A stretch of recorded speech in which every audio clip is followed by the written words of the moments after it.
content d'être sur la Meuse classique. C'est sûrement l'épreuve la plus difficile au monde. It's cutthroat, savage. Everybody should kill somebody to win. Ouais, chute dans le peloton. Ça peut t'écraser. Mesdames, messieurs, préparez-vous pour la deuxième édition de la Meuse Classique, une course passionnante de 63 km et demi. Ce parcours se distingue par ses longs tronçons plats le long de la Meuse, s'étendant sur près de 50 km. Dans les 10 derniers kilomètres, les coureurs feront face aux deux seules montées du parcours. L'arrivée, quant à elle, sera située sur un segment plat, 2 km après le sommet de la dernière montée, garantissant une fin de course rapide et intense.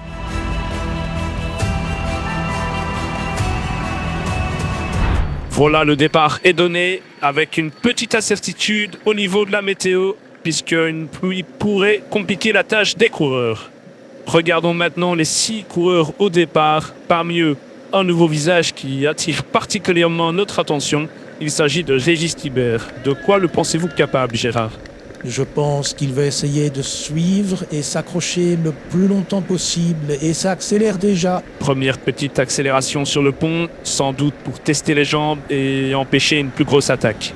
Et pour revenir sur la météo, elle pourrait jouer un rôle crucial. On voit que la route est mouillée, ça rend le parcours plus glissant et technique. Oui, effectivement, il va falloir être vigilant dans les virages et les descentes. Alors que Victor accélère, ça va un peu trop lent pour lui. Et on vous montre ici Corentin Thibault, double vainqueur sur ces 2 dernières courses, lui qui a été absent la saison passée. Mais en tout cas, ça ne roule pas beaucoup, hein. La raison est simple, c'est parce qu'il y a énormément de vent de face. Donc dès que quelqu'un tente d'accélérer ou tenter une offensive, ça ne passe pas parce que trop de vent de face, donc c'est facile d'être dans les roues. Et attention, accélération de Romain. Il aime bien le surprendre, celui-là.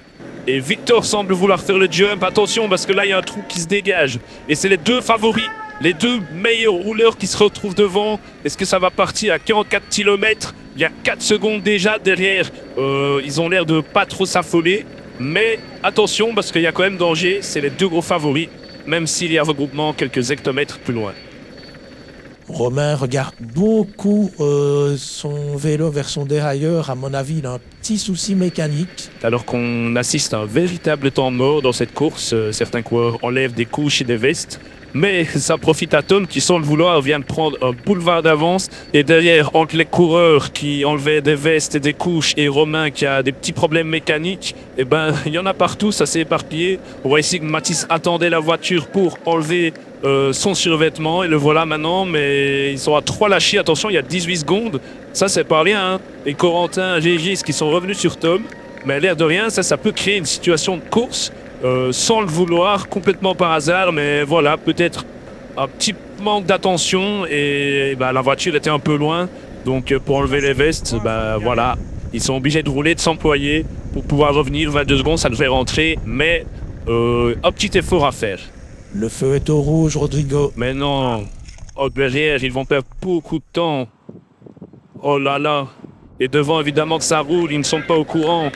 Ils ont créé le réchappé. L'écart va être conséquent. Et voilà qu'ils sont repartis. Ils ont maintenant 1 minute 11 de retard. 1 minute 11. Mais c'est énorme. Oui, là, c'est vraiment pas de chance du scénario qui s'est produit. Maintenant, ils auraient dû être déjà à l'avant. Et ça roule très très vite maintenant avec Victor qui nous fait un gros relais. C'est compliqué pour Mathis derrière, il va se cacher. Lui qui n'est pas très rouleur, il se retrouve avec Romain et Victor, les 2 meilleurs dans l'exercice. Et devant, c'est parti, ça commence à rouler avec Corentin qui va prendre le relais de Tom. On a droit maintenant à un 3 contre 3 sur la partie le long de la Meuse, avant les côtes. Est-ce que ça va revenir ou pas ? Votre avis, Gérard ? Ça roule pour l'instant beaucoup plus vite derrière, donc tout est possible. Alors qu'ils avaient repris plus de 40 secondes, Romain a pris le mauvais chemin. Il s'est trompé, infligé en erreur par Mathis. Et ça va être fatal, hein, parce que devant Victor et Mathis, ils vont attendre Romain. Ils n'ont pas voulu y aller à 2, ils ne sont pas capables d'y aller sans Romain. Mais donc, les 40 secondes qu'ils venaient de reprendre, envisageaient de revenir. Mais là, je pense que ça va être compliqué à présent. Ils sont repassés au-delà de la minute. Pour moi, c'est terminé. La victoire est devant. Et on y retrouve le novice Régis qui se retrouve dans le bon coup. Il a plutôt un profil de grimpeur, donc la fin de course sera à son avantage. Et regardez derrière, ça a déjà repris 20 secondes, ça roule énormément vite. Mais Mathis fait passer le relais, attention, Mathis il est cuit. Il peut pas suivre la roue de Victor là.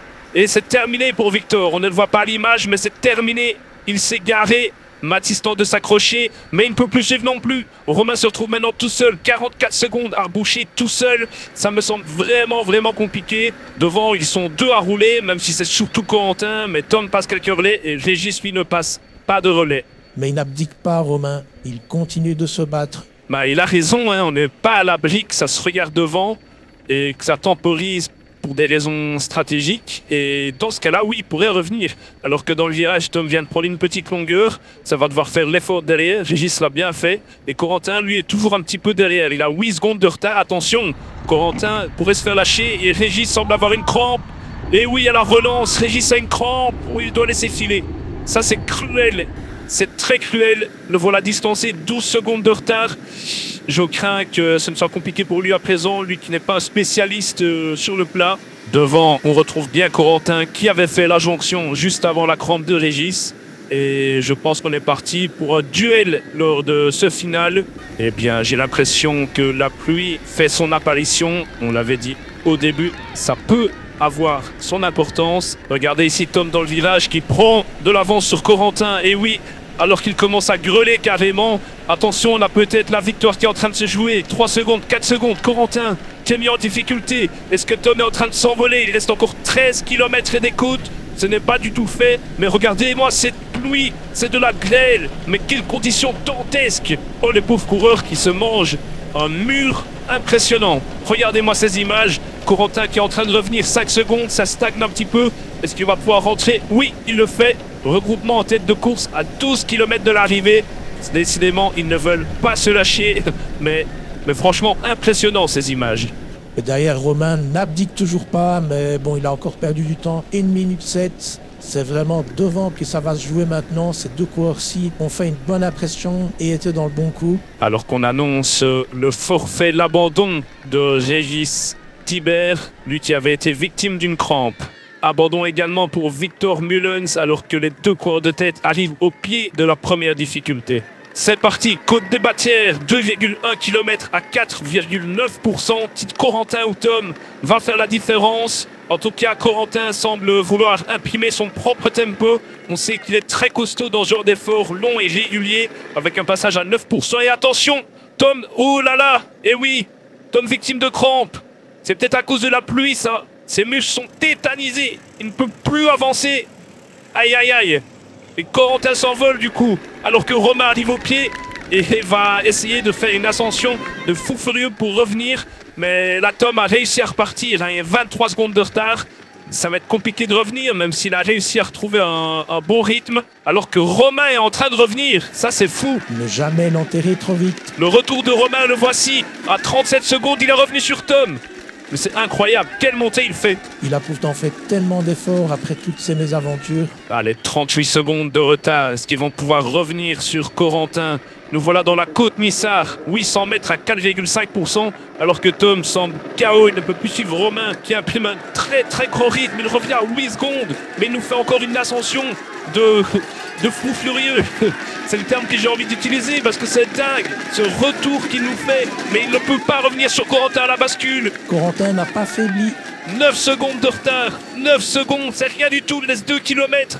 Ah, ça va être compliqué, Gérard. Et voilà, dernier kilomètre, ultimo kilometro, Corentin qui va s'imposer une nouvelle fois sur cette muse classique, alors que Romain semble avoir explosé. C'est fait, victoire de Corentin Thibault, félicitations à lui, très belle course, très belle gestion. Il a pris ses responsabilités, il a roulé, franchement c'est mérité. Et Romain va chercher ses deuxième places, très mérité aussi, il était très fort. Très belle course de Tom également avec cette 3e place. Voici le classement final de l'épreuve avec Mathis qui termine à 6 minutes 04. Merci à tous d'avoir suivi et à la prochaine. Ciao, ciao.